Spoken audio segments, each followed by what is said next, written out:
Hana mến chào cô bác, anh chị và các bạn. Trà sữa trân châu là món hầu như ai cũng đều yêu thích. Nếu được kết hợp với rau câu để tạo ra những chiếc bánh xinh xắn đãi tiệc trong những ngày Tết thì còn gì bằng. Tuần này, Hana xin chia sẻ với cả nhà mình cách làm món rau câu lăn trà sữa trân châu vừa ngon vừa đẹp cho gia đình của mình nhân dịp xuân về. Nếu cô bác, anh chị và các bạn thích, xin mời vào bếp làm cùng với Hana nhé. Để làm rau câu trà sữa thì không thể thiếu phần nước trà. Mình sẽ đun sôi 400ml nước. Sau khi nước sôi thì cho 4 gói trà túi lọc vào ngâm khoảng 15 phút. Loại trà này cô bác, anh chị và các bạn có thể sử dụng bất cứ loại trà nào mà mình thích.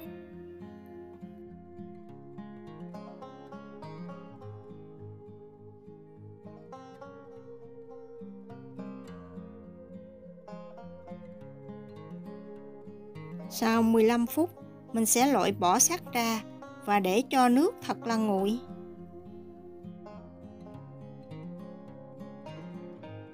Khi nước trà nguội, mình sẽ cho rau câu vào ngâm. Rau câu Hana sử dụng gồm có 2g bột rau câu dẻo, 4g bột rau câu giòn. Mình khuấy đều và ngâm khoảng 30 phút. Sau 30 phút thì mình sẽ khuấy đều và đậy nắp lại nấu cho tới khi rau câu sôi. Phần rau câu, cô bác, anh chị và các bạn có thể sử dụng toàn bộ rau câu dẻo hoặc là rau câu giòn. Vì Hana cảm thấy hai loại kết hợp lại ăn ngon hơn nên Hana sử dụng.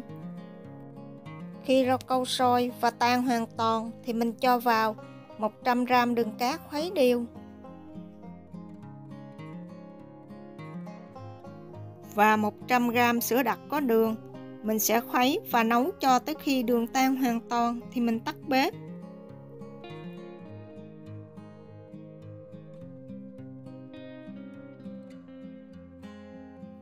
Hôm nay, Hana sử dụng khuôn bánh bò để tạo hình rau câu.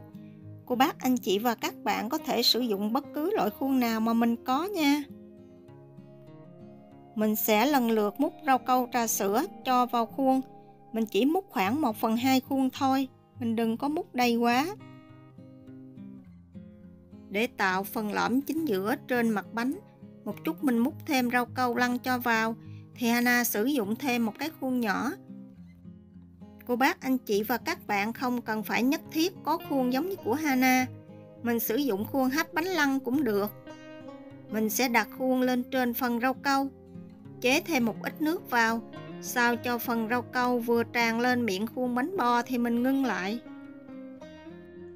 Cô bác, anh chị và các bạn mình nhớ giữ thăng bằng, cho phần hai bên rau câu đều nhau.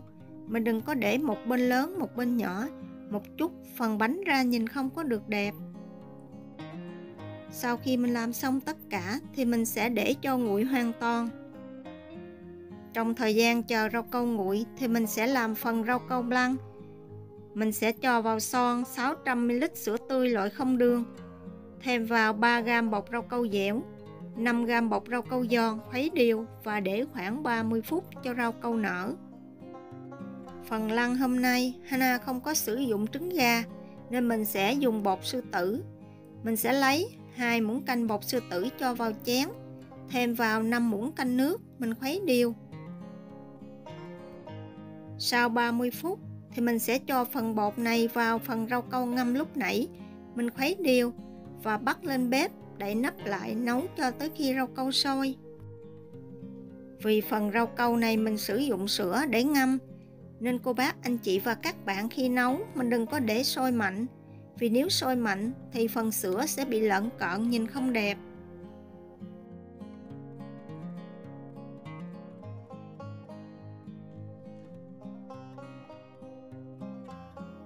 Khi rau câu sôi thì mình sẽ khuấy đều. Thêm vào 100g đường cát,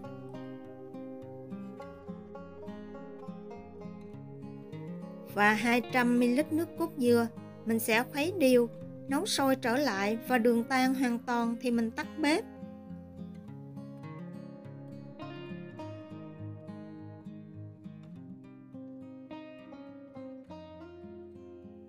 Rau câu trà sữa sau khi để đông đặc lại hoàn toàn thì mình sẽ gỡ bỏ những khuôn nước. Nếu trên mặt rau câu có đọng nước thì cô bác, anh chị và các bạn mình nhớ dùng khăn giấy lau sạch lại nha.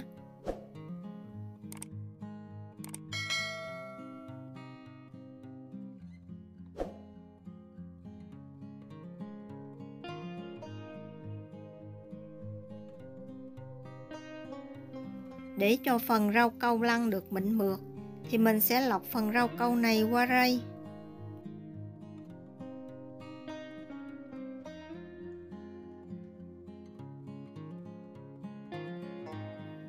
Múc lần lượt phần rau câu này cho vào từng khuôn bánh và để cho thật là nguội. Rau câu lăn khi mình cho vào khuôn thì vẫn còn nóng ấm, vì nếu mình để nguội quá thì phần bánh chút nó bị rời rạc, nhìn không có đẹp. Khi rau câu nguội hoàn toàn thì mình sẽ cho vào tủ lạnh khoảng 30 phút. Để trang trí trên mặt bánh thì Hana sử dụng trân châu thủy tinh. Cách làm Hana đã có chia sẻ rồi. Hana để đường link phía dưới. Nếu cô bác, anh chị và các bạn cần, mình tham khảo lại giùm Hana nha. Khi phần bánh đã đông đặc lại hoàn toàn thì mình sẽ loại bỏ khuôn. Phần bánh bên ngoài mình sử dụng rau câu trà sữa, bên trong sử dụng rau câu blanc. Cô bác, anh chị và các bạn mình có thể đổi ngược lại để cho mâm bánh nhiều màu sắc, nhìn đẹp hơn.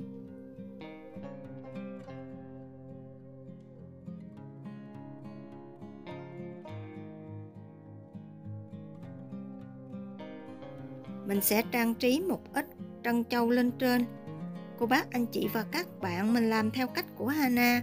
Sau đó thêm một ít siro dâu tạo màu đỏ, cà phê tạo màu nâu, hoặc là mình có thể để trắng hoàn toàn. Trên mặt bánh, Hana trang trí thêm một ít đậu phộng giã nát. Phần này khi ăn kết hợp rất là ngon. Thêm một ít lá màu xanh phía trên. Vậy là mình đã có những chiếc bánh rau câu xinh xắn, vừa ngon vừa đẹp, dùng để tiệc cho người thân và gia đình của mình trong dịp năm mới. Hy vọng cô bác, anh chị và các bạn sẽ thích những gì Hana chia sẻ. Nếu thích, nhớ đăng ký ủng hộ kênh của Hana nhé. Hana cảm ơn cô bác, anh chị và các bạn rất nhiều. Hana kính chúc cô bác, anh chị và các bạn nhiều sức khỏe, nhiều niềm vui và nhiều thành công trong cuộc sống. Hana xin chào tạm biệt và hẹn gặp lại lần sau.